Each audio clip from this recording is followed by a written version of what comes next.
نماز ایک عبادت ہے۔ نماز کیا ہے؟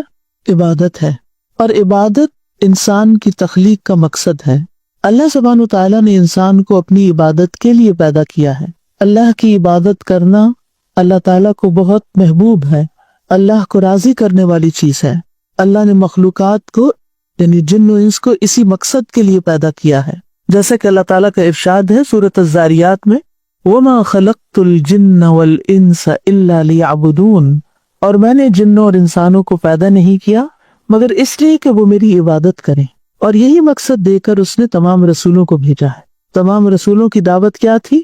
ان اعبدوا اللہ، کہ لوگوں اللہ کی عبادت کرو، واجتنبوا الطاغوت، اور طاغوت سے بچو۔ تو جن و انس کو پیدا کرنے میں حکمت کیا ہے کہ ایک اللہ کی معرفت حاصل کریں، اس کے آگے جھکیں، اس کی اطاعت کریں، اس کی فرما برداری کریں۔ اللہ نے ان کو بیکار اور بے مقصد پیدا نہیں کیا۔ قرآن مجید میں آتا ہے افحسبتم انما خلقناکم عبثا وانکم الینا لا ترجعون، کیا تم سمجھتے ہو کہ ہم نے تمہیں یوں ہی بیکار پیدا کیا اور یہ کہ تم ہماری طرف لوٹائے نہیں جاؤ گے، واپس نہیں آنا تم کو۔ تو اس سے یہ پتہ چلتا ہے کہ انسان دنیا میں صرف کھانے پینے، کھیل کود اور صرف خوشی منانے کے لیے نہیں آیا، بلکہ اللہ کی عبادت کے لیے آیا ہے۔ اللہ سبحانہ وتعالیٰ فرماتے ہیں وَمَا خَلَقْتُ الْجِنَّ وَالْإِنسَ إِلَّا لِيَعْبُدُونَ مَا أُرِيدُ مِنْهُمْ مِنْ رِزْقٍ وَمَا أُرِيدُ أَن يُطْعِمُونَ إِنَّ اللَّهَ هُوَ الرَّزَّاقُ ذُو الْقُوَّةِ الْمَتِينُ، میں نے جن و انس کو نہیں پیدا کیا مگر اس لیے کہ وہ میری عبادت کریں۔ مَا أُرِيدُ مِنْهُمْ مِنْ رِزْقٍ، میں ان سے کوئی رزق نہیں مانگتا، میں ان سے رزق نہیں چاہتا، اور نہ یہ چاہتا ہوں کہ وہ مجھے کھلائیں۔ کھلاتا کون ہے؟ اللہ۔ بے شک اللہ ہی بے حد رزق دینے والا، طاقت والا، نہایت مضبوط ہے۔ تو اس لیے ہم سب کو کیا کرنا ہے؟ کس چیز پر زیادہ فوکس کرنا ہے؟ عبادت پر۔ اب آپ دیکھیے کہ یہاں پر دو لفظ آمنے سامنے لکھیے اپنے نوٹس میں، عبادت کرنا ایکول ٹو رزق کمانا، ٹھیک ہے؟ عبادت کرنا، رزق کمانا، اگرچہ یہ دونوں ہی اپنی اپنی جگہ اہم ہیں، لیکن عبادت زیادہ اہم ہے۔ قیامت کے دن یہ تو پوچھا جائے گا کہ انسان کی عبادت کیسی تھی، سب سے پہلا حساب ہی نماز کا ہے، لیکن یہ نہیں پوچھا جائے گا کہ وہ مرتے وقت کتنی جائیداد چھوڑ کر آیا، کتنی پراپرٹی تھی اس کی، کتنا بینک بیلنس تھا، کتنے گھر بنائے تھے اس نے، اور دنیا میں کس نمبر پر تھا۔ امیر ترین آدمیوں کی جو فہرست ہوتی ہے اس میں سے کون سا نمبر تھا اس کا، یہ تو نہیں پوچھا جائے گا، اور نہ یہ میرٹ ہوگا، اور نہ اس بنا پر کسی کی کوئی قدر اور عزت ہوگی، بلکہ کیا پوچھا جائے گا؟ جس کام کے لیے تمہیں بھیجا گیا تھا، جس مقصد کے لیے تمہیں پیدا کیا گیا تھا، وہ تم نے پورا کیا یا نہیں کیا۔ تو چلیے ہم دیکھتے ہیں کہ عبادت کا معنی کیا ہے۔ عبادت کا معنی کیا ہے؟ جیسے نیت کا معنی تھا نا، اسی طرح عبادت کا معنی۔ نیت کا کیا معنی تھا بولا؟ پختہ ارادہ، جی ہاں، کسی کام کو کرنے کا پکا عزم، پختہ ارادہ۔ اب عبادت کا بھی لغوی معنی، لغت میں عبادت کا معنی ہوتا ہے عاجزی اور خضوع، کسی کے آگے جھک جانا۔ عبادت کا لفظی معنی کیا ہے؟ عاجزی اور خضوع، جھکنا۔ اور شرعی معنی ہے یہ ہر اس چیز کا جامع نام ہے جس کو اللہ پسند کرتا ہے اور اس سے راضی ہوتا ہے۔ کیا ہے؟ ہر وہ کام جس کو اللہ پسند کرتا ہے اور اس سے راضی ہوتا ہے، خواہ وہ ظاہری یا باطنی اقوال اور افعال میں سے ہو، یعنی خواہ وہ ظاہری عمل ہو یا باطنی ہو، اقوال میں سے ہو یا افعال میں سے ہو، یعنی خواہ دل کی نیتیں یا ارادے ہو، یا زبان سے نکالی ہوئی باتیں ہوں، یا پھر باقی اعمال ہوں۔ ہر وہ چیز جو اللہ پسند کرتا ہے، جس سے وہ راضی ہوتا ہے، چاہے وہ دل کا خیال ہو، چاہے زبان کی بات ہو، اور چاہے ہاتھ یا پاؤں سے کیا ہوا کوئی کام ہو، یا باقی اعضاء سے کیا ہوا، آنکھوں سے کیا ہوا، کانوں سے کیا ہوا، ہاتھوں سے کیا ہوا، پاؤں سے کیا ہوا۔ تو اس میں نمبر 1 دل آ گیا، نمبر 2 زبان آ گئی، اور نمبر 3 پورا جسم آ گیا۔ سب سے زیادہ امپورٹنس کس کو حاصل ہے؟ دل، نمبر 1 ایک ہی ہے دل جسم میں، نمبر 2 زبان، یہ دونوں مل کے پیر بناتے ہیں، یہ بھی ایک ہے، یہ بھی ایک ہے، اس لیے ان کو الگ الگ اکیلے اکیلے مینشن کیا جاتا ہے، کیونکہ ان کے اعمال الگ الگ ہیں۔ دل کے بھی اعمال ہیں، نیتیں، ارادے، خیالات، سوچے، گمان، اور زبان کے بھی اعمال ہیں، باتیں اچھی بری سب، اور باقی سارا جسم جو ہے، آنکھیں، کان، ناک، اور جو جسم کے باقی حصے ہیں، ہاتھ پاؤں سب کے سب ان سے جو افعال سرزد ہوتے ہیں. ٹھیک ہے. تو یہ عبادت کا لفظ جو ہے دل، زبان اور جوارح سے صادر تمام اعمال میں سے پسندیدہ پر ہوتا ہے. عبادت کا اطلاق دل، زبان اور جوارح سے صادر ہونے والے پسندیدہ محبوب اعمال پر ہوتا ہے. اب سمجھ آئے؟ اب عربی میں آپ دیکھیے کتنی مختصر جامع تعریف ہے. ہی اسم جامع لکل ما يحبه اللہ ویرضاہ من الاقوال والاعمال الظاہرۃ والباطنۃ. ٹھیک ہے. اسم جامع، جامع نام ہے. عبادت ایک لفظ ہے جو جامع ہے، کمپریہنسو ہے. ہر اس چیز پر اس کا اطلاق ہوتا ہے جس کو اللہ پسند کرتا ہے، جس سے راضی ہوتا ہے، چاہے وہ اقوال میں سے ہو یا اعمال ظاہریہ اور باطنیہ میں سے ہو. باطنی اعمال کون سے ہیں؟ دل کے. پھر والعبادۃ تطلق علی شیئین، عبادت کا اطلاق دو چیزوں پر کیا جاتا ہے. نمبر 1 التعبد اور نمبر 2 المتعبد بھی. اب لکھ لیجئے الاول التعبد. التعبد کا کیا معنی ہے؟ اطاعت. اور وہ ہے اللہ عز و جل کی محبت اور تعظیم کے لیے، اللہ کی محبت اور عظمت کے لیے ذلت اختیار کرتے ہوئے اس کے احکامات پر عمل کرنا اور اس کی منع کی ہوئی چیزوں سے اجتناب کرنا. تعبد ایک عمل ہے، رائٹ؟ تعبد کیا ہے؟ عمل. کیا عمل ہے یہ؟ کہ اللہ کی محبت اور عظمت کے احساس کے ساتھ اس کا حکم ماننا اور اس کی منع کی ہوئی چیزوں سے بچنا پوری عاجزی کے ساتھ. یا دوسرے لفظوں میں کہی محبت اور عاجزی کے ساتھ. یعنی ایک طرف محبت ہے، اللہ کی عظمت کا احساس ہے، اور دوسری طرف عاجزی. اللہ کے احکامات پر عمل کرنا اور اس کی منع کی ہوئی چیزوں سے رکنا. دیکھیے ہم سب پیدا ہی عبادت کے لیے ہوئے ہیں اور ہمیں عبادت کا میننگ ہی مشکل لگ رہا ہے، اس کی ڈیفینیشن ہی مشکل لگ رہی. اس کو ذرا بار بار پڑھیں گے تو دل میں اترے گا. عبادت کا لفظ سامنے آتے ہی کیا آنا چاہیے؟ محبت. محبت. آپ نے ایسے سانگ سنے ہوں گے کہ جس میں گانے والے جس سے محبت کرتے ہیں اس کو صنم کہتے ہیں. سنا ہے کبھی؟ صنم. صنم کیا چیز ہوتی ہے؟ بت. اور اس کے لیے وہ عبادت کا لفظ بھی استعمال کرتے ہیں. یعنی معبود جو ہے وہ محبوب ہوتا ہے یا محبوب معبود ہوتا ہے. سمجھ آئیے؟ محبوب beloved جس سے ہم محبت کرتے ہیں وہ کیا ہوتا ہے؟ ہمارا معبود بھی بن جاتا ہے، کیونکہ ہم اس سے کیا کرتے ہیں؟ محبت کرتے ہیں. اور اس کے لیے کیا کرتے ہیں؟ اس کی تعظیم کرتے ہیں. اور پھر اس کے آگے کیا کرتے ہیں؟ جھک کے رہتے ہیں یا اکڑ کے رہتے ہیں؟ جھک کے رہتے ہیں. اس کی بات مانتے ہیں یا نہیں مانتے؟ اور جس چیز کو وہ پسند نہیں کرتا پھر ہم بھی کیا کرتے ہیں؟ پسند نہیں کرتے. اب سمجھ آئی؟ اب غیر اللہ سے جوڑا نا تو پھر سمجھ آ گئی ہے، کیونکہ ہم کرتے یہی ہیں نا. تو پھر دیکھیے ڈیفینیشن یہ پکی کرانی ہے نا آپ کو، کیونکہ ساری زندگی کے لیے چاہیے. یہ صرف اس کورس کے لیے نہیں ہے. تعبد کیا ہے؟ اللہ کے احکامات پر عمل کرنا. کس جذبے کے ساتھ؟ محبت کے ساتھ، عظمت کے احساس کے ساتھ. کیا کرتے ہوئے؟ جھکتے ہوئے، عاجزی اختیار کرتے ہوئے. اور صرف اس کے احکام پر عمل کرنا یا اس کی ناپسندیدہ چیزوں کو چھوڑنا بھی، اس کی منع کی ہوئی چیزوں کو چھوڑنا بھی. ٹھیک ہے. دوسرا ہے المتعبد بھی. اور مشکل. وہ کیا چیز ہوتی ہے؟ بھی کا کیا مطلب ہوتا ہے؟ جس کے ساتھ. یعنی اب آپ نے اوپر تو یہ کہا نا کہ ہم محبت کے ساتھ بات مانیں گے، چلو سیدھی سی بات یوں کر لیتے ہیں، ٹھیک ہے، یا کچھ کریں گے اللہ کی محبت کے لیے کچھ کریں گے تو کیا کریں گے؟ وہ جو کریں گے نا، جو طریقہ اختیار کریں گے وہی متعبد بھی ہے. اس سے مراد اقوال اور ظاہری اور باطنی اعمال میں سے ہر وہ چیز ہے جس سے اللہ محبت رکھتا ہے. یعنی اقوال کیا؟ متعبد بھی ہی ہے. جیسے تسبیح یہ متعبد بھی ہی ہے، جیسا کہ دعا اور ذکر کرنا، محبت اور خوف اور نماز اور اسی طرح کی دیگر چیزیں. نماز کیا ہے؟ متعبد بھی ہی ہے. وہ چیزیں، وہ طریقہ جس کے ساتھ ہم اللہ کی عبادت کرتے ہیں. جیسے عام مثال میں ہے کہ ایک ہے کھانا، یہ کیا ہے؟ ایکشن. اور ایک ہے کھانے کا آلہ، جیسے چمچ ہے مثلا، ٹھیک ہے. تو آپ کھانا کس کے ساتھ کھاتے ہیں؟ چمچ، ایک ذریعہ، ایک واسطہ. ایک ہے عبادت اور ایک ہے وہ کام جس سے وہ عبادت کرتے ہیں. اس میں ہمارے اقوال بھی ہیں اور ہمارے اعمال بھی ہیں، اور مال خرچ کرنا بھی، اپنے جسم کے ساتھ جو ہم ایکشنز کرتے ہیں وہ بھی، یہ سب کچھ. عبادت میں دو چیزیں، ایک عبادت اور ایک وہ کام ہے جن سے عبادت کی جاتی ہے، ٹھیک ہے، اتنی آسان چیز ہے یہ۔ پھر عبادت کے 3 ارکان ہیں۔ دیکھیے یہ عام درس نہیں ہے نا، اگر درس ہوتا تو میں صرف سمپل باتیں کر کے آگے نکل جاتی۔ یہ کلاس ہے، یہ علم ہے، یہ تعلیم ہے، آپ اس طرح سیکھیں گے تو انشاءاللہ آپ کے اندر ایک اور میچورٹی کا لیول آئے گا، پھر یہاں آنے کا فائدہ۔ اتنا سب کچھ لگا کے آپ یہاں آ کے بیٹھے اور میں آپ کو ایک اچھا سا میٹھا سا درس سنا کے بھیج دوں تو یہ تو کوئی بات نہیں ہے۔ عبادت کے 3 ارکان ہیں، ٹھیک ہے، یا عبادت کی بنیاد 3 ارکان پر ہے۔ نمبر 1 محبت، والذین آمنوا اشد حبا للہ، یعنی اللہ سبحانہ تعالیٰ کے لیے کمال درجے کی محبت ہونا۔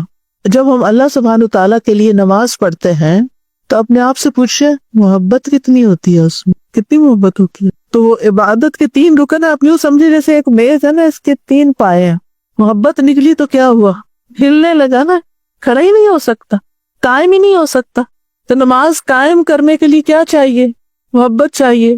اب اپنے اپنے دلوں کا ہم جائزہ لے لیں، ہمیں کتنا شوق ہوتا ہے نماز کے۔ نبی صلی اللہ علیہ وسلم لوگوں کے ساتھ باتیں کر رہے ہوتے تھے تو کہتے تھے یا بلال اقم الصلاۃ ارحنا بہا، بلال نماز قائم کرو، اذان دو اور ہمیں اس سے راحت پہنچاؤ، راحت پہنچاؤ۔ یعنی دل بےتاب ہے، دل کہیں اور لگا ہوا ہے، ان باتوں میں نہیں لگا ہوا۔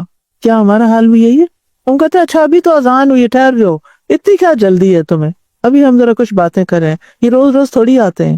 تو پہلا رکن ہے محبت۔ اچھا، نمبر 2 کامل درجے کی امید ہونا، کامل درجے کی امید ہونا، وَيَرْجُونَ رَحْمَتَهُ، اور وہ اس کی امید رکھتے ہیں۔ اور نمبر 3 کامل خوف ہونا، یعنی اللہ تعالیٰ کا کامل خوف، وَيَخَافُونَ عَذَابَهُ، سورۃ الاسراء میں آتا ہے، اور اس کے عذاب سے ڈرتے ہیں۔ تو 3 ارکان کون سے ہو گئے؟ محبت، امید اور خوف۔ یہ عبادت کے اندر ہونا چاہیے۔ جب ہم نماز پڑھتے تو ہمیں امید ہوتی ہے نا کس چیز کی، کہ اللہ تعالیٰ ہمیں بخش دیں گے، اللہ تعالیٰ قبول کر لیں گے، ہمارے درجے بلند ہوں گے وغیرہ۔ اور اس کے ساتھ خوف ہوتا ہے یا نہیں، کہ پتہ نہیں قبول ہوئی یا نہیں، ہونا چاہیے یا نہیں ہونا چاہیے۔ تو یہ 3 ارکان ہیں، ٹھیک ہے۔ اب اگر کوئی شخص نماز پڑھ کے تکبر کرنے لگے، جی میں تو تہجد بھی پڑھتا ہوں اور میں نے تو اتنی نمازیں پڑھ لی ہیں، اور اسے کوئی ڈر نہ ہو اللہ کا، کیونکہ جب اللہ کا ڈر آتا ہے نا تو پھر انسان کے اندر خشوع پیدا ہوتا ہے، عاجزی پیدا ہوتی ہے، اور جب امید آتی ہے تو محبت پیدا ہوتی ہے، تو وہ عبادت کا مقصد پورا ہوتا ہے۔ پھر ہے عبادت کی اقسام، ٹھیک ہے۔ اعضاء کے ساتھ قائم ہونے کے لحاظ سے عبادت کی 3 اقسام ہیں۔ پہلی قسم دل کی عبادات، جی دل بھی عبادت کرتا ہے۔ اب یہ ذرا دیکھ لیجئے کیا کیا ہے دل کی عبادات؟ محبت، خوف، امید، عاجزی، رجوع، خشیت، ڈر، توکل، اور اسی قسم کی دوسری عبادات جیسے تقوی۔ دوسری قسم زبان کی عبادات، جیسے حمد کے کلمات کہنا، لا الہ الا اللہ کہنا، تسبیح کرنا، استغفار کرنا، قرآن کی تلاوت کرنا، دعا مانگنا، اور اس جیسی دیگر عبادات، ٹھیک ہے۔ یہ کس سے کرتے ہیں؟ زبان سے کرتے۔ تیسری قسم اعضاء کی عبادات، جیسا کہ نماز پڑھنا، روزے رکھنا، زکوٰۃ ادا کرنا، حج کرنا، صدقہ، جہاد، اور اسی طرح کی دیگر عبادات، خاص عبادات۔ ہم عام طور پر عبادت کس کو کہتے ہیں؟ صرف نماز، روزہ، حج، زکوٰۃ، بس یہ خاص عبادات ہیں۔ اور عام عبادات میں کیا کیا شامل ہے؟ ہر اچھا عمل جس کے پیچھے اللہ کی رضا مقصود ہو، محبت کے ساتھ کیا ہوا ہو، اور ڈرتے ہوئے کیا ہو، امید بھی ہو اور خوف بھی ہو، اس میں اسم جامع لکل ما یحبہ اللہ ویرضاہ۔ ہر چیز جو اللہ تعالیٰ کو پسند ہے نا وہ کرنا عبادت ہے۔ ہر چیز پر عبادت میں آ جاتا، 24/7 کا ہر عمل عبادت ہے اگر نیت اچھی ہے، اللہ کی رضا مقصود ہے۔ چلیے یہاں تک کس کو بات سمجھ میں آ گئی؟ اور کہاں اشکال ہے سوال کر سکتے ہیں آپ۔ المتعبد بھی، یعنی ٹولز ہیں۔ مثلاً آپ چاہتے ہیں اللہ راضی ہو جائے مجھ سے، تو اب آپ اس وقت کیا سوچتے ہیں؟ اچھا میں کچھ کروں، ٹھیک ہے نا، کیا کروں؟ اچھا میں کسی بیمار کو جا کے وزٹ کرتا ہوں، اس کی خبر گیری کرتا ہوں۔ تو اب آپ نے سوچا، پھر آپ اٹھے، آپ نے سواری پکڑی، آپ وہاں گئے، تو یہ جو کچھ راستے میں استعمال ہوا اس رضا حاصل کرنے کے لیے کیا ہے؟ یہ سارے متعبد بھی۔ آپ کی گاڑی کیا ہے؟ جس سے آپ نے نیکی کا ایک کام کر لیا، اس کو اس کام میں لگا دیا۔ وہ جو حدیث میں آتا ہے نا 3 طرح کے گھوڑے ہیں اور گھوڑا اجر کا باعث ہے، تو وہ گھوڑا ذریعہ بن گیا نا کس چیز کا؟ لیے اللہ کو راضی کرنے کے لیے، ایک اچھے کام کے لیے آپ چلے۔ 2 نیتیں اللہ ہی کی رضا کے لیے ہو، مثلاً مجھے جنت ملے، مجھے اللہ کا چہرہ نصیب ہو، یہ 2 اکٹھی کرنا تو ٹھیک ہے، لیکن اگر ہم یہ کہیں کہ دنیا میں مجھے شہرت ملے، اور خاص طور پر جو دین کا کوئی کام ہو اس میں یہ کہ دنیا کے فائدے ہو کہ چلیں کلاس میں چلتے ہیں، وہاں کچھ اور لوگوں سے دوستی ہوگی اور ان کو ہم اپنے بزنس کا بھی انٹروڈیوس کرا دیں گے، تو اس طرح کلاس بھی اٹینڈ ہو جائے گی اور بزنس بھی فلرش کر جائے گا۔ ہاں، ان سے کیوں ملنا چاہتے ہیں آپ؟ پرانی دوستوں سے ملاقات ہوگی، یہ کیوں کرنا چاہتے ہیں؟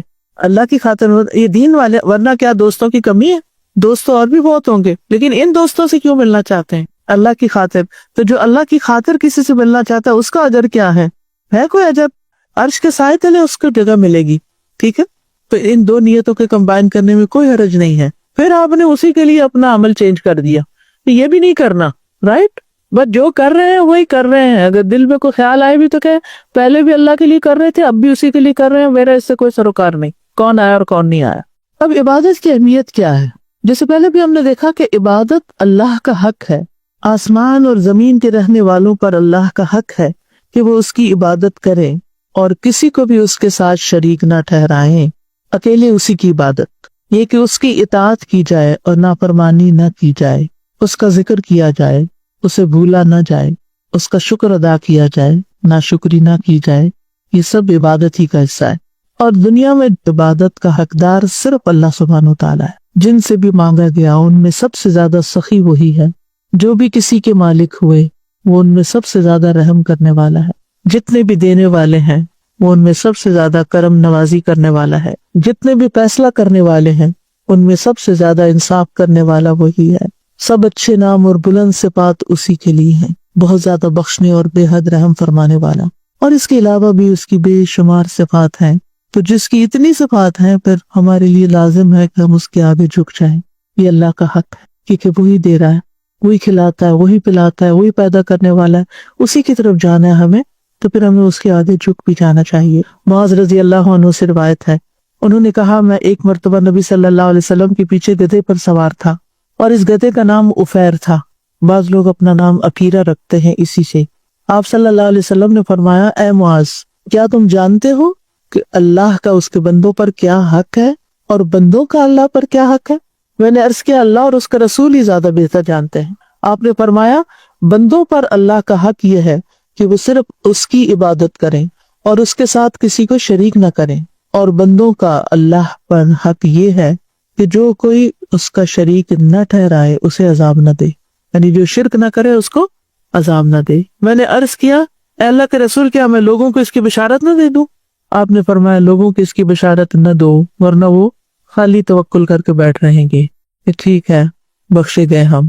تو اللہ کا حق ہمیں ادا کرنا ہے، شرک نہیں کرنا، اسی کے آگے جھکنا ہے۔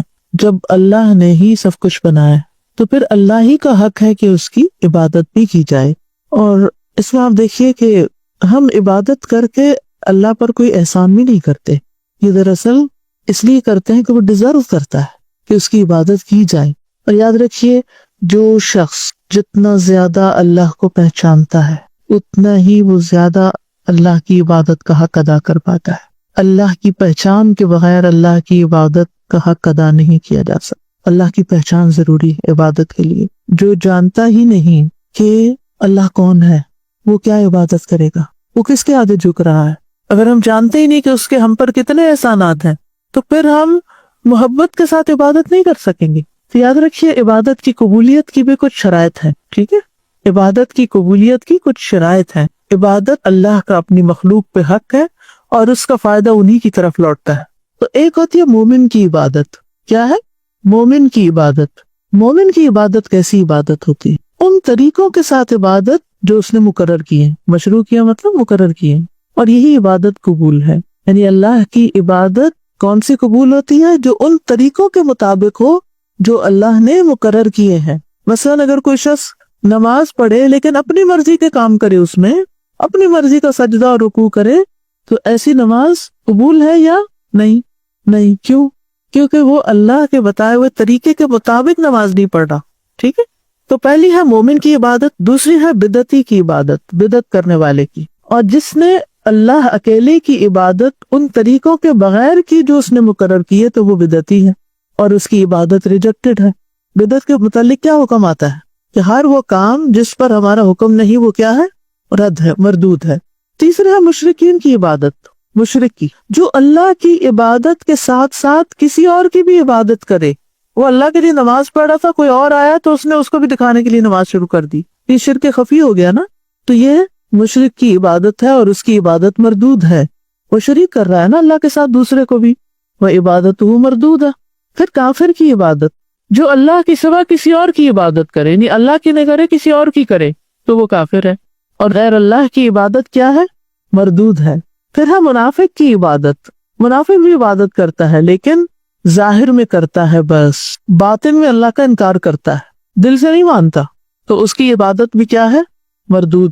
تو منافق کی عبادت مردود, کافر کی عبادت مردود, مشرک کی عبادت مردود, بدعتی کی عبادت مردود, اور مومن کی عبادت مقبول. مومن کی عبادت کیسی عبادت ہوتی ہے؟ جو ان طریقوں کے مطابق جو اللہ تعالیٰ نے مقرر کیا ہے. تو یاد رکھیے کہ اللہ کی عبادت میں کسی کو شریک نہیں کرنا. عبادت کی قبولیت کی 2 بڑی شرائط ہوئی. نمبر 1 خالص اللہ کے لیے, اور نمبر 2 مقرر طریقوں کے مطابق. کہ حضرت عائشہ کہتی ہیں کہ رسول اللہ صلی اللہ علیہ وسلم نے فرمایا من احدث فی امرنا ھذا ما لیس فیہ فہو رد. جس نے ہمارے اس دین میں کوئی ایسی نئی رسم پیدا کی جو اس میں نہیں تھی تو وہ مردود ہے, رد, ریجیکٹڈ. یعنی جو طریقہ ہم نے مقرر ہی نہیں کیا تم اس طریقے پہ کام کر رہے ہو تو وہ قبول ہی نہیں, ریجیکٹڈ ہے. مثلاً آپ کسی کو کوئی سیمپل دیتے ہیں کہ ہمیں اس کے مطابق پروڈکٹ بنا دو. وہ فیکٹری ہے, چیزیں بناتی ہے, تو آپ ان کو کہتے ہیں کہ ہمیں پانی کی بوٹل بنا دے اس سائز کی, اس رنگ, اس شکل, اس ڈیزائن کی. پورا یہ ڈیزائن تیار ہوتا ہے ہر چیز, اور پھر آپ وہ فیکٹری ہوتے. لیکن جس وقت مال بن کے آتا ہے تو نیلے کی جگہ پیلا لگا ہوا ہوتا ہے, آپ کیا کریں گے؟ ریجیکٹ کریں گے؟ کبھی ہوا ایسا دنیا میں؟ بہت بار. کیونکہ وہ اس طریقے کے مطابق نہیں تھی جس کے مطابق آرڈر کیا گیا تھا. ہمیں بھی جس طریقے کے مطابق نماز کا حکم دیا گیا, اگر ہماری نماز اس طریقے پر نہیں تو کیا ہے؟ ریجیکٹڈ. یہ یاد رکھنے کی بات ہے. تو ہم یہ کورس کیوں کر رہے ہیں؟ تاکہ ہمیں صحیح طریقہ پورے دلائل کے ساتھ پتہ چلے کہ ہم نے کیا کرنا ہے کیا نہیں کرنا. اب یہ ہوتا ہے کہ بعض اوقات ہم نماز پڑھ رہے ہوتے ہیں اور خوب اپنی من مانیاں کر رہے ہوتے ہیں اس میں. کبھی دوپٹہ ہی ٹھیک نہیں, کبھی وہ باریک ہے, کبھی ٹخنے ننگے ہے, کبھی لباس ٹائٹ ہے, کبھی وضو ڈھنگ کا نہیں کیا ہوا, کبھی قبلے کی طرف ہی رخ کرنے کا نہیں, کبھی کھڑے ہونے کے بجائے بیٹھ کے نماز پڑھنا, اور اگر کوئی منع کر دے تو شیخ پا ہو جاتے ہیں, ناراض ہو جاتے ہیں کہ شکر نہیں کرتے ہم پڑھ رہے ہیں. تم پر بھی احسان ہے اور اللہ پر بھی احسان ہے. تو یاد رکھیے کہ جب تک ہم اس طریقے کو اختیار نہیں کریں گے جو مقرر کیا گیا ہے, اس وقت تک کیا نہیں ہوگا؟ قبولیت نہیں ہوگی. تو عبادت کے کچھ اصول ہوتے ہیں. نمبر 1 اخلاص. وما امروا الا ليعبدوا الله مخلصين له الدين حنفاء ويقيموا الصلاة ويؤتوا الزكاة وذلك دين القيمة. نمبر 2 دوسری شرط, اسے اللہ نے مشروع کیا ہو. قرآن مجید میں آتا ہے ثم جعلناك على شريعة من الامر فاتبعها ولا تتبع اهواء الذين لا يعلمون انهم لن يغنوا عنك من الله شيئا فان الظالمين بعضهم اولياء بعض واللہ ولی المتقین. اب یہ دلیل ہے کہ اس طریقے کے مطابق کام کرنا ہے جو اللہ نے مقرر کیا. سورۃ الجاثیہ آیت نمبر 18-19, نمبر لکھ لیں, آیت گھر جا کے مکمل کریں. آیت مکمل کیجئے. Home work. ثم جعلناک علی شریعۃ من الامر. ترجمہ اس کا, پھر ہم نے تمہیں دین کے معاملے میں ایک واضح راستے پر لگا دیا, سو اسی پر چلو, اور ان لوگوں کی خواہشات کے پیچھے نہ چلو جو نہیں جانتے. بلا شبہ وہ اللہ کے مقابلے میں ہرگز تمہارے کسی کام نہیں آئیں گے, اور یقیناً ظالم لوگ ان کے بعض کے دوست ہیں, اور اللہ متقی لوگوں کا دوست ہے. نمبر 3 اس طریقے کی وضاحت رسول اللہ صلی اللہ علیہ وسلم نے کی ہو. یعنی قرآن میں جیسے حکم ہے نماز پڑھو تو اس کی وضاحت کس نے کی ہے؟ نبی صلی اللہ علیہ وسلم نے. اس طریقے کی وضاحت نبی صلی اللہ علیہ وسلم نے کی ہو. یاد رکھیے عبادت کا نمونہ اور عبادت کی وضاحت کرنے والے خود رسول اللہ ہوں صلی اللہ علیہ وسلم. وما آتاکم الرسول فخذوہ وما نہاکم عنہ فانتہوا واتقوا اللہ ان اللہ شدید العقاب.